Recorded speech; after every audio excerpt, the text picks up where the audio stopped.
Now let's cope ahead. Gabrielle Vinette got me sent to prison, basically, if you follow along real closely, and basically castrated and, just like tortured and stuff, just because she felt like it. And then she sent me some text messages saying that she wanted to have a conversation again. And I ignored them because I wasn't stable enough. Now I'm even less stable. And I'm going to go show up at their house with a GoPro. And part of it was she said she wanted to have a mature conversation. So if you want to have a mature conversation, I'm bringing my GoPro. You can suck my dick in front of your entire family if you feel like it. But then I'm pressing charges because it's rape. You proved it. Oh, well, I'm calling the cops on you for insinuating that my granddaughter would want to have sex with you right now, and you're being creepy and you're trespassing. Okay, so she asked me to, and you're calling the cops on me. That's exactly my whole point. She asked me to do these things, in some cases demanded them, and then used them against me. So if that's all it's going to be, then that's all it's going to be.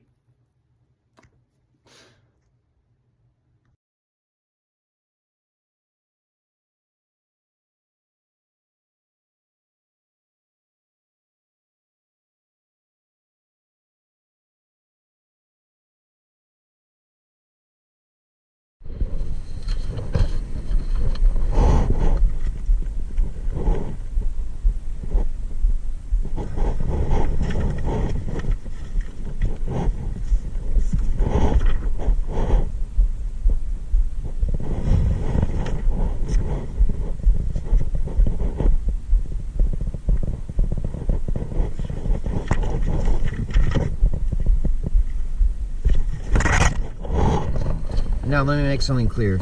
I have to pee. I also have therapy later.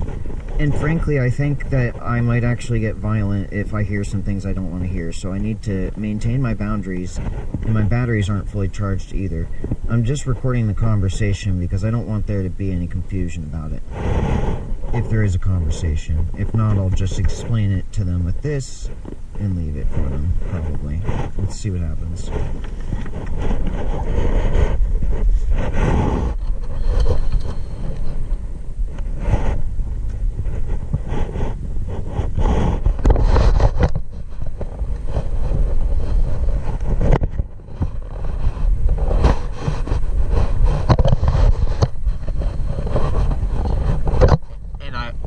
Made it pretty clear that I feel like she was an abuser of mine. So, we'll see how it goes. I also don't remember exactly which house it is, so I'm just going to keep driving around until I feel confident that I have figured out which one it is. And if I don't figure it out or I don't feel like doing it, then I'm just going to leave. But I think I'm going to try to figure out which house it is first. It's probably that one. Coming up. Hello? Neighbors. Yeah, I think it's that one right there. But let's just double check.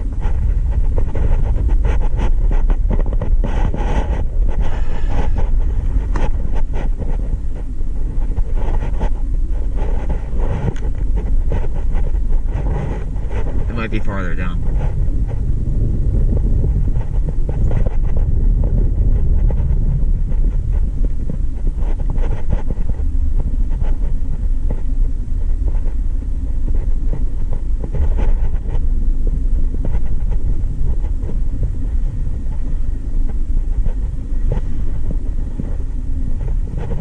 Yeah, I think it was actually that house, I think. So I'm just gonna go ahead and turn around.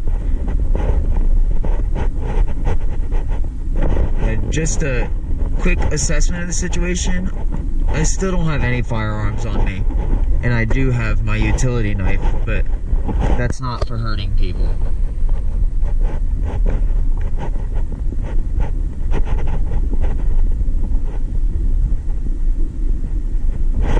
So I'm going to take a U-turn down here after I make sure I don't get in this trailer's way.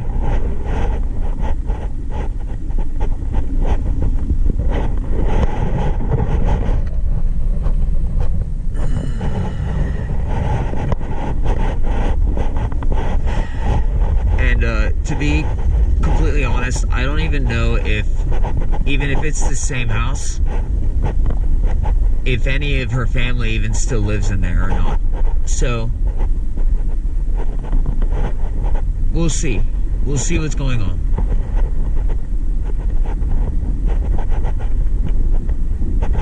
And this is Gabrielle Vinette that we're talking about.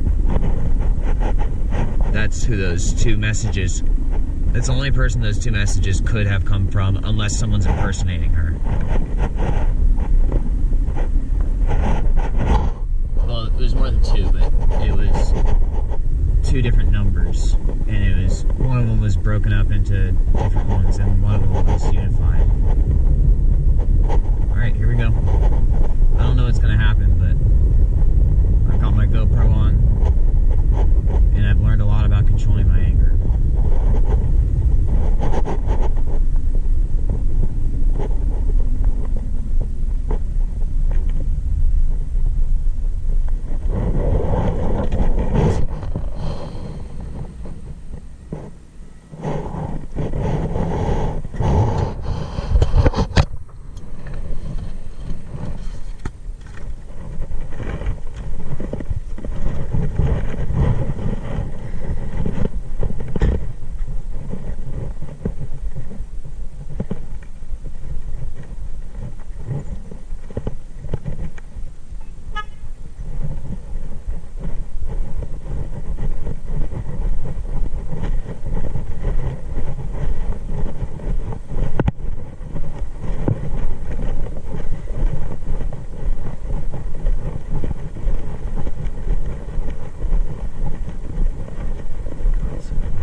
And understand why I'm here. What is it? There you go. You can read it. You'll figure it out.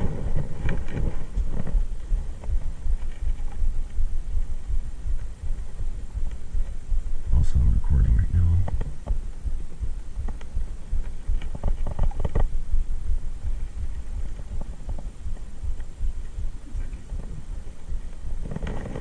Then I have to understand what that means.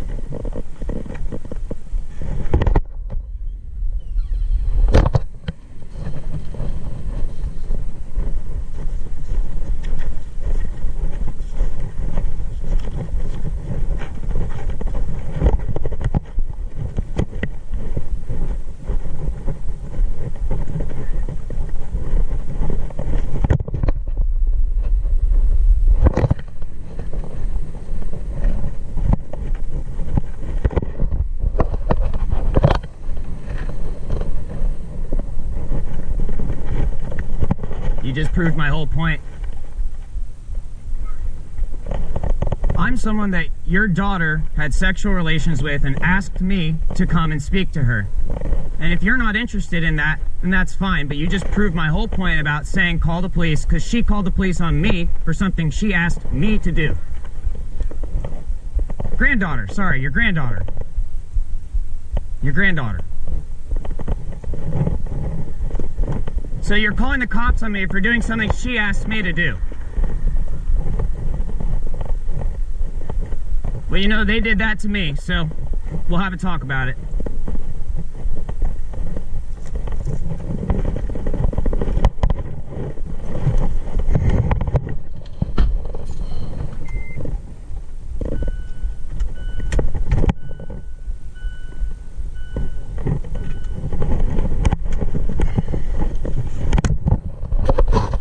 That is exactly what I thought was going to happen. It proves my whole ass point.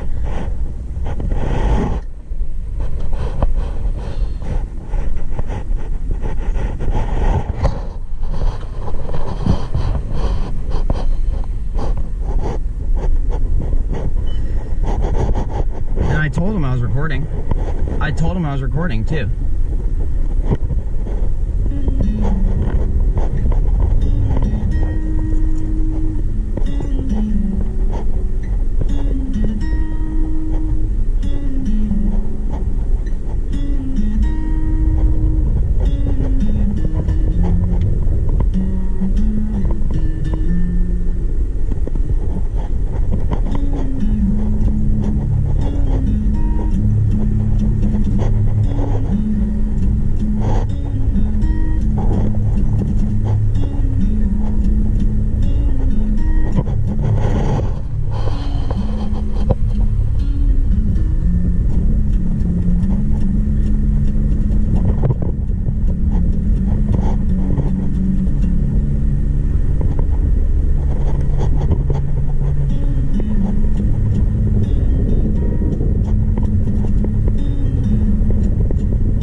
looks like someone just got arrested down the street, too.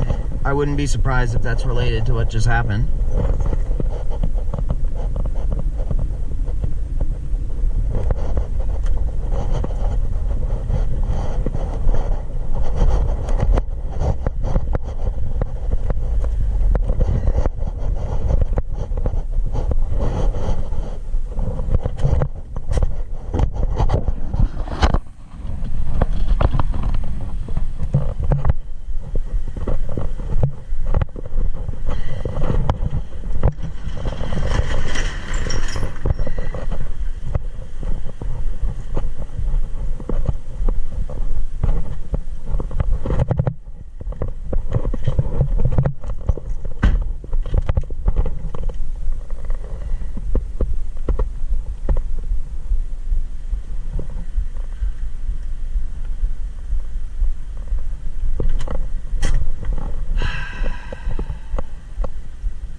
There you have it, folks. I don't know what else to tell you about any of this shit.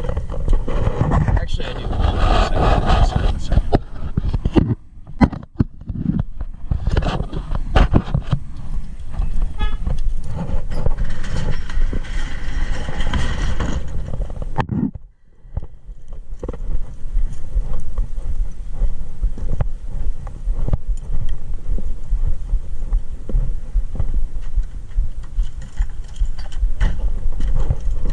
First of all, I want to point out that his reaction was obviously arbitrary.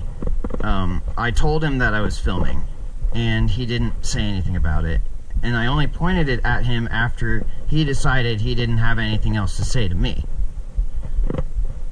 So, of course, because he claimed that it was against his will, I can't just post it publicly, because that's actually, you know, if someone says they don't want you to film them, I think you have an obligation not necessarily to film it publicly unless it's an not to post it publicly unless it's an emergency, which this would technically qualify as an emergency. But the thing is that I'm going to treat it as a tier 1 emergency first, where I'm going to just inform like police and attorneys and stuff like that. And then if it needs to go more public than that, then it can.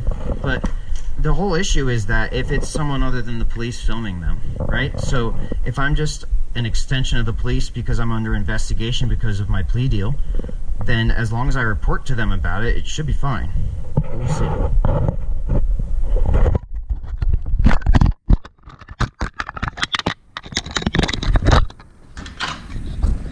One more battery change, I think.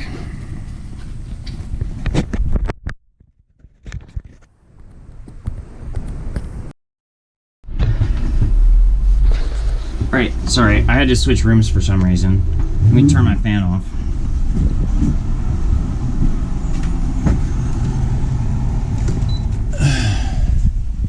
Anyway, the thing I wanted to address, I said one thing that was like technically not incorrect, but not what I meant to say. I said it was his daughter, and that technically is correct in the sense of like that they are also guardianing her, because last I checked it was just her mother at home. I don't know, that could have changed. But also her mother, technically, she was, you know, she's still close enough to Gabby that through that reaction, or through that interaction, it does still count as contact with her, in a way, because they have, you know, you get what I'm saying. But what I meant to say was his granddaughter. I even reminded myself of that in my mind. But at that point, it doesn't matter as much, because he'd already decided that he didn't have anything to say to me. I was already leaving his property. I'm just filming for my own safety and to explain to other people what's happening, as long as it's within appropriate boundaries that I have to be mindful of. And I also can't be a pushover about it. But I was already walking away. I usually don't try to engage in conversations with people who have already decided that they don't want to have a conversation with me. So once again, there's that also. Same type of shit. I was already on the way away from them and within my rights. And some people would disagree, and some people would say I don't have any rights. So I'm just speaking what I need to say. So, but it mimics the type of relationship that Gabby had with me, that Gabrielle Vinette had with me, where she would set these situations up where she would request something, and then when I try to follow through, I immediately get like mag dumped on, metaphorically.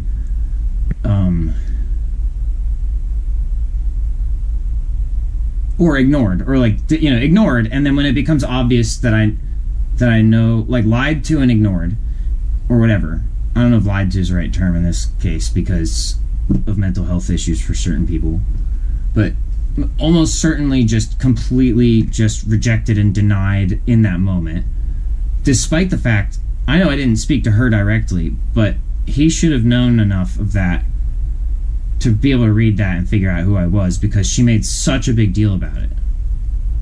And then his grandson also made such a big deal about it.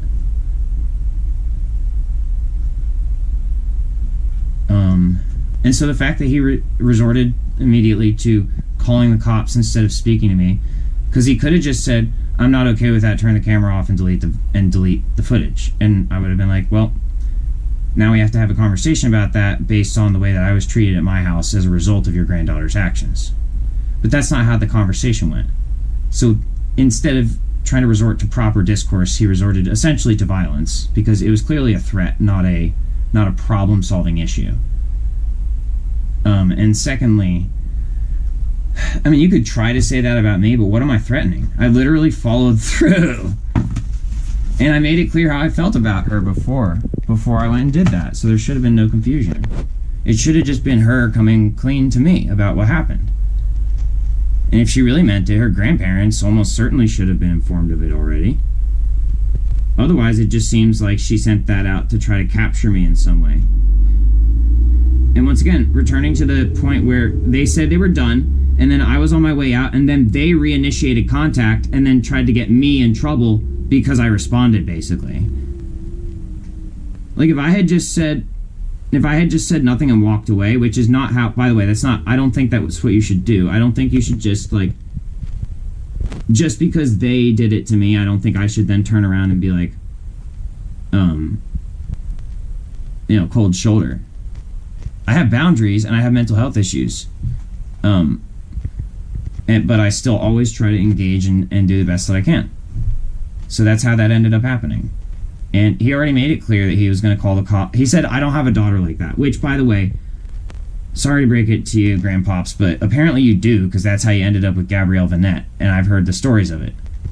So that was false. And that was interesting, because that wasn't what I meant to say anyway. But then the second thing, instead of going, "Oh, Gabby requested to see you, let me go see if she's available," he said, "Call the police." So, once again, I have mental health issues, and but that doesn't mean that I'm not perceptive or intelligent enough to read the signs. It just means that I feel the pain of it very greatly when it's offensive to me, and sometimes that makes it difficult for me to function normally. So what I'm going to do is not exacerbate the issue by continuing to drone on and on about it, because I believe that any reasonably intelligent human being who has the ability to research this situation on their own or with a team, even machines can probably figure this one out. You know what I mean? I don't remember how to finish that sentence, but I basically feel like I've kind of done my part in this as much as I can right now, and I'm just going to wrap it up for a little bit. But what I mean by that is I'm going to bring the video to a close in this case, because figures of speech can sometimes get taken out of context. One more thing, I have to add this to the end of the video, I forgot to mention.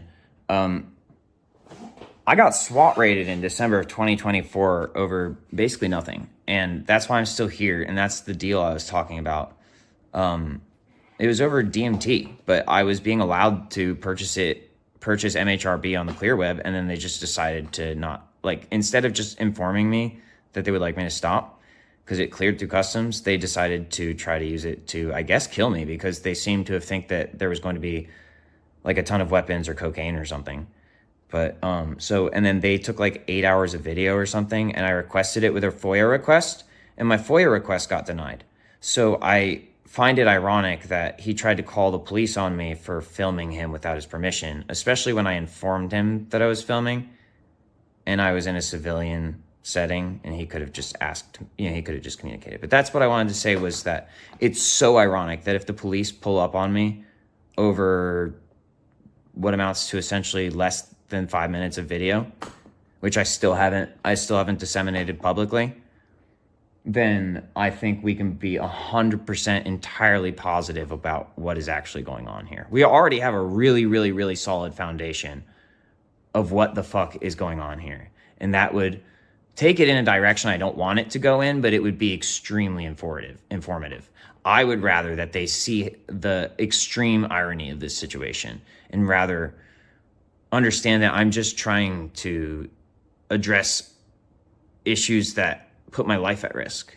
That's it. In a civil and engaging manner.